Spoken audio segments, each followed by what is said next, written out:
వారం రోజులుగా ఏకధాటిగా కురుస్తున్న వర్షాలతో తమిళనాడు విలవిల్లాడిపోతుంది. కుండపోత వర్షాలు తమిళనాడును ముంచేస్తున్నాయి.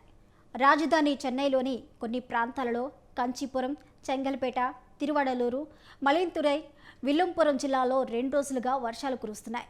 మిగతా ప్రాంతాల్లో ఒక మోస్తరు నుంచి భారీ వర్షం పడుతుంది. చెన్నైలోని కొన్ని రోడ్లు చెరువుల్ని తలపిస్తున్నాయి. లోతట్టు ప్రాంతాలు జలమయమయ్యాయి. రోడ్లు, ఇళ్లు జల దిగ్బంధంలోనే చిక్కుకున్నాయి. మరొక వైపు పలు జిల్లాల్లో విద్యా సంస్థలకు సెలవు ప్రకటించారు. తాజాగా పలు జిల్లాలకు రెడ్ అలర్ట్ను వాతావరణ శాఖ జారీ చేసింది.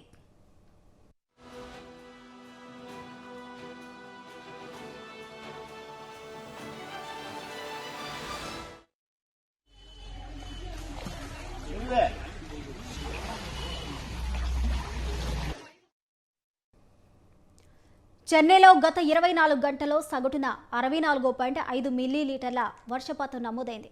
బంగాళాఖాతంలో ఏర్పడిన ఉపరితల ఆవర్తన ద్రోణి ప్రభావం వల్ల మరో 3-4 రోజుల పాటు వర్షాభావ పరిస్థితులు కనిపిస్తున్నాయి. దీంతో అధికారులు అప్రమత్తమయ్యారు. అవసరమైతేనే ప్రజలు బయటికి రావాలని హెచ్చరికలు జారీ చేశారు. ఇప్పటికే సహాయక శిబిరాలను ఏర్పాటుతో పాటు రంగంలోకి దిగిన సిబ్బంది సహాయక చర్యల్లో పాల్గొంటున్నారు.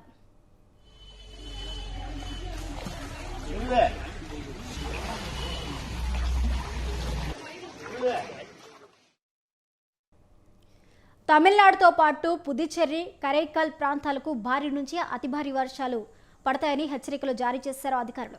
మొత్తంగా తమిళనాడులోని 19 జిల్లాలకు అతి భారీ వర్షాల సూచనలు జారీ చేశారు. చెన్నైలో పలు ప్రాంతాలు జలమయమయ్యాయి.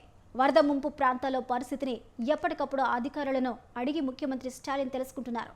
ఇంకొక వైపు చెన్నై సముద్ర తీర ప్రాంతం అల్లకల్లోలంగా ఉండటంతో అధికారులు ఎప్పటికప్పుడు పరిస్థితిని అంచనా వేస్తున్నారు. సముద్రంలోకి మత్స్యకారులు ఎవరూ వేటకు వెళ్లొద్దని హెచ్చరిస్తున్నారు.